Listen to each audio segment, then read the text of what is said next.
T minus 30 seconds.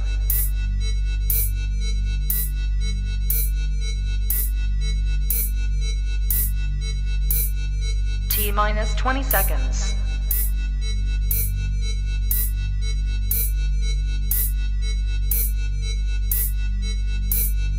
Ten, 9, 8, 7, 6, 5, 4, 3, 2, 1, 0. It really works, and I've gotten feedback from our customers that this is the one thing that made the biggest difference because they just overlooked researching it. They would research soil biology, compost teas, grow lights, DLI, VPD, everything you can think of, and go, oh yeah, how do I?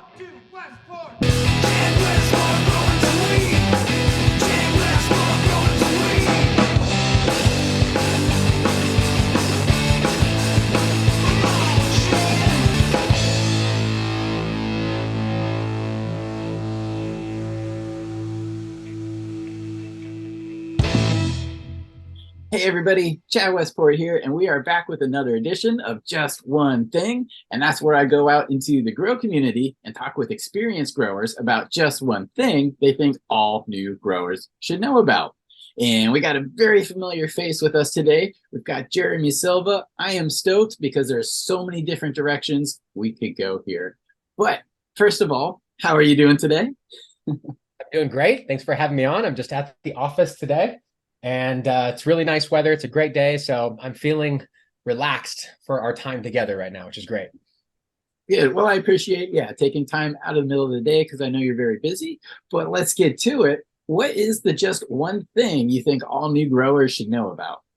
All right. This is great. First off, props for coming up with this because typically it's like some big, long, drawn out thing. And I feel like the just one thing is really an insightful way to have an interview. But I will tell you, it put me on my toes. I'm thinking, what is the one thing? And I am biased towards soil growing and we're build a soil. And I could talk about making your own soil from scratch and all these things that would make a difference. But really, when it came down to it, I came up with an answer that would be more what I would tell a friend. And it would be regardless. My idea in my mind was they already got started growing. My idea was that they already started growing. And then they decided to confide in me, hey, I know you're busy and I know you do this, but I'm growing now. Do you have one piece of advice for me? And I don't care whether they're hydro, soil, any method across the board, outdoor, indoor. The one thing that I thought of was you must put effort into learning how to dry and cure and do that drying properly, or it could demolish all of the hard work that you've put into this. You make it all the way to the finish line from this marathon of an event where it takes discipline and new skills you're learning, probably grow lights you bought or additions to your backyard, investments. And then I'm here to tell you today that if you start researching how to dry the day you're going to harvest, you may not have the appropriate space, the appropriate way to do this, and you could ruin all of your hard work. And the opposite of that is you learn this one thing and you're prepared for it. No matter which way you grow, you're going to be able to lock in that final flower phase and really appreciate the aroma and the flavor of your flowers. And your friends will appreciate this too. So I'd like to get into it. Absolutely. Please, let's do. That's a great one because wasting all that time, not what anybody wants to do. Yep. I guess what might be helpful is I'll give you a little bit of a rundown of how it happened to me in the sense that I'm growing and like a lot of us, I started growing with a buddy and we kind of went in together. We're doing it. We're getting each other's backs. And did you pH? Did you do this? You know, and at the end of the day, we're kind of questioning when should we harvest? And so that's a whole nother topic. The good news is that whether you harvest a little too early, a little too late, whatever, you're still going to have a really enjoyable process. And some of that's nuanced preference. But I would say typically go a little longer than you think.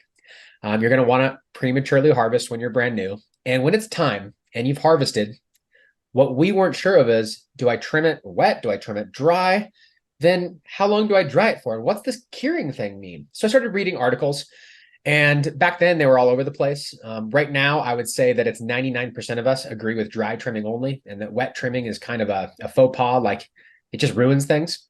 And so first off, dry your flower first. And from there, the one thing that I would discuss is we want to slowly dry.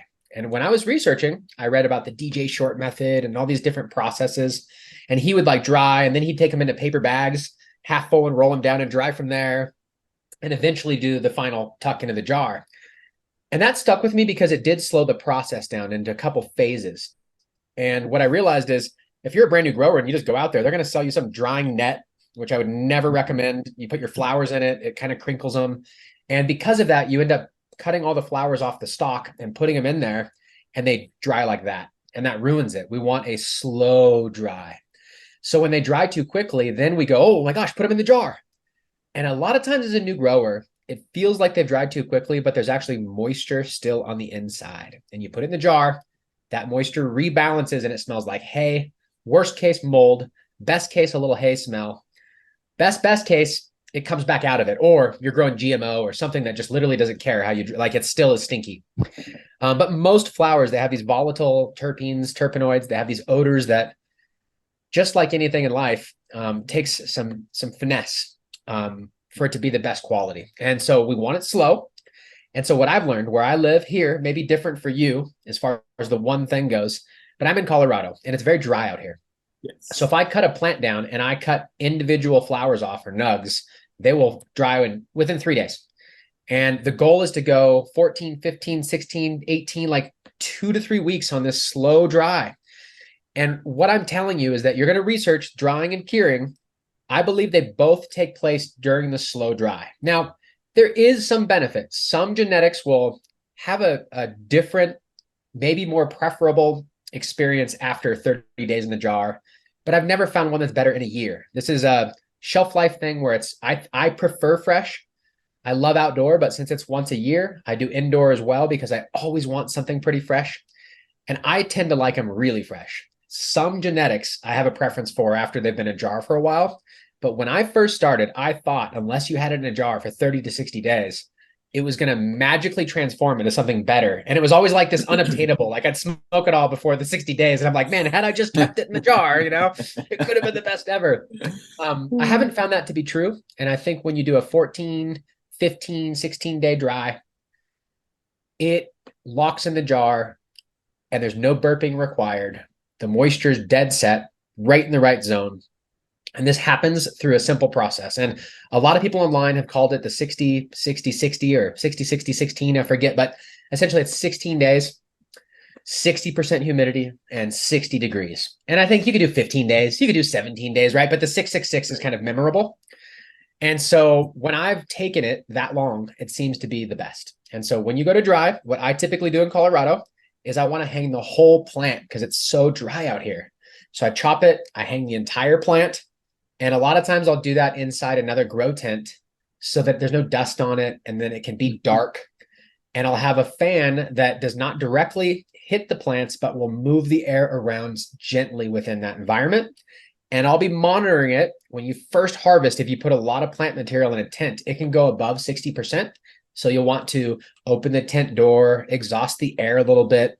We go into detail on this in the YouTube, but the simple part of it is that if you can keep it up to 16 days, then you're going to be in a really good place. And if it's 14, great, that's fine. Now, what determines when it's finished? For me and for most growers that I know, depending on the size of the flower, you're going to look for the stem to snap.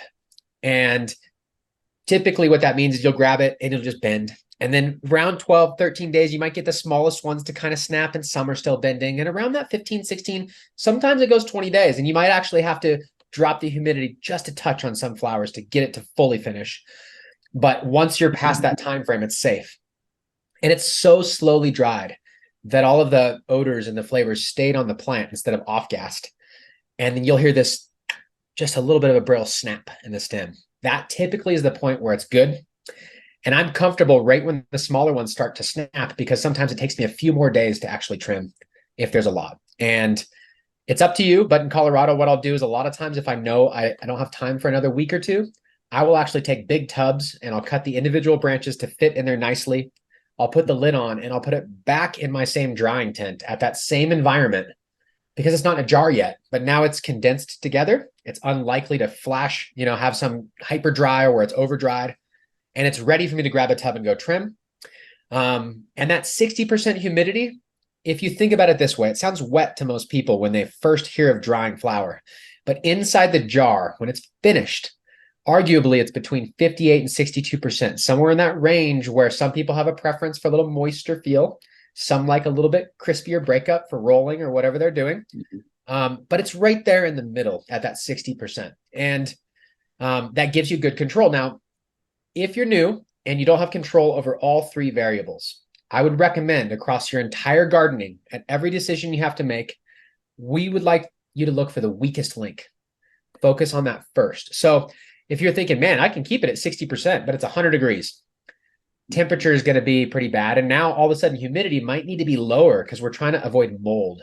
So 60% works very well when the temperature's cooler. Now, if it's 70 degrees, you're probably fine. I would just say that 60 degrees would be better. Heck, you could probably go even cooler than that. But a little warm, some people like a little bit warmer, dry. Like if it's 40 degrees, it may take longer to dry. Some of us harvest in the winter. And so the temperature is not an issue. It's the humidity. And if you don't have humidity up, it's going to dry really quick. And although we've discussed Colorado, some environments are the opposite. They're too wet. You go to harvest, it's never going to dry and it's going to rot. And so my goal for someone in that situation would be to put it at like 58, 59, like get it down so that whether it's a dehumidifier, an air conditioner, some way of removing that moisture from the air, that would enable it not to mold out. And it may be that you have to do the opposite of what I do. You may have to take individual branches off of your plant, separate them with airflow to get the humidity low enough where I have to do the whole plant. The reason I like the whole plant is the moisture in the stalk slowly gives into the flower and then fully dries. Where if I cut the stalk out, none of that moisture is part of the equation any longer. And so that seems to be very, very important. And then lastly, so we're talking about 16 days, we're talking about 60% humidity and 60 degrees. So if you find yourself going warmer and you have no control, obviously in the future, the weakest link would be being prepared to get an air conditioner or something to really dial that in. But if you can't do it, I would drop the humidity just a little bit so that you don't err on the side of mold. And then from there, if it's going to dry and you feel like it's getting crispy in 4, 5, 6 days, what you can do to offset this is immediately buck them down and put them in tubs. That brings the moisture in a smaller space and it doesn't have as much air movement and it's safe once it starts to get crispy. From there, you can fully seat the lid or you can leave it cockeyed and check multiple times per day to make sure it's not getting too wet all of a sudden. And after the first day, if you feel like it's holding its dryness, you can lock that in and be good to go. So it's kind of a lot of detail to it, but I'm just trying to share with you that there's a million ways to do this. The whole goal is whether it's an air conditioner, a heater, a dehumidifier, a humidifier, we're trying to get close to 60% and 60 degrees because that will buy us the 16 days that we're looking for. And what I've found personally is when this is done right and you finally finish the final trim, I'll take branches out of the tub and I'll, use the trim brush or scissors, and then I'll debuck all the nugs off and then I'll put them into the jar. And at that point it's sealed. I don't check it. Now, if you're brand new, I would recommend popping it, just make sure. But what I've found is when people do the flash dry or they don't know, and then they're worried about it, so they put it in the jar too soon, it pops the lid. You'll hear a pop because there's pressure built up. And to me, that's the beginning of decline. And so you would need to burp it at that point to make sure this off-gassing and the moisture is releasing. When it's slow dried, it's never a problem for me. I just literally, the jar never pops. It's always the right texture and consistency. I can jar them all up and put them away for the long-term storage. Some people even put little mini hygrometers in the jar just to make sure. But when you've done this a few times, I really think that you can just get a good feel for the texture that you're looking for and know that it's finished, especially with the stem snap. So that's my just one thing. I felt like if we had a real audience here, I would ask them for what I glossed over or what was confusing, because when you've done this a million times, sometimes it's hard to put yourself back in the beginning with what questions you might have. Mm-hmm. You take it for granted. I think you did an excellent job. You were very complete. You hit a lot of the important pieces. And it was funny to me because in my head, I'm storing questions as you go. And as you go, you answered every single question. I don't have one left for you. So that's you're going to go through this the first time as a newer grower out there, and you're going to think of a lot of questions. But as you get there, it's pretty intuitive to know that the stem snaps, 60% is about the target. Like literally, if I kept it in 60% humidity in the dark for the next year, the same as being in the jar. as long as there's not a lot of air movement. And so it really works. And I've gotten feedback from our customers that this is the one thing that made the biggest difference, because they just overlooked researching it. They would research soil biology, compost teas, grow lights, DLI, VPD, everything you can think of, and go, oh yeah, how do I dry properly? So important. And I'm glad you brought it up. You also mentioned the YouTube channel, which for me has been an awesome reference. And for everybody watching, please go there and check it out. You can find more in-depth information on the exact subject we're talking about. You can also find other awesome videos, and that is the Build a Soil YouTube channel. Also the website buildasoil.com, where you can kind of learn about the products that you have, get some more education and connect with the people there. Yep. And of course, Instagram. Everybody's on Instagram. Build a Soil there as well too, correct? Yep. And just like on our YouTube, we actually grow in our office here. We walk the walk. We show the grow. You can come see it right here in person. That's very important to us because it keeps us very close to what the home grower is doing instead of having done it 10 years ago and selling products. And then our customer service reps are the same way. They all have grows going, businesses within the industry. And so when you email us, or if you Instagram us, you're going to receive an answer from someone who lives this, and it's their life. So important, man. And that's why, you know, some of the companies I work for brought me on. And that's something that I applaud to all of these companies that are making an impact, is like, work with the growers. The growers know, and it's nice to, you know, raise everybody up with you. Some of us got forgotten in the shuffle here, but it's nice to do that.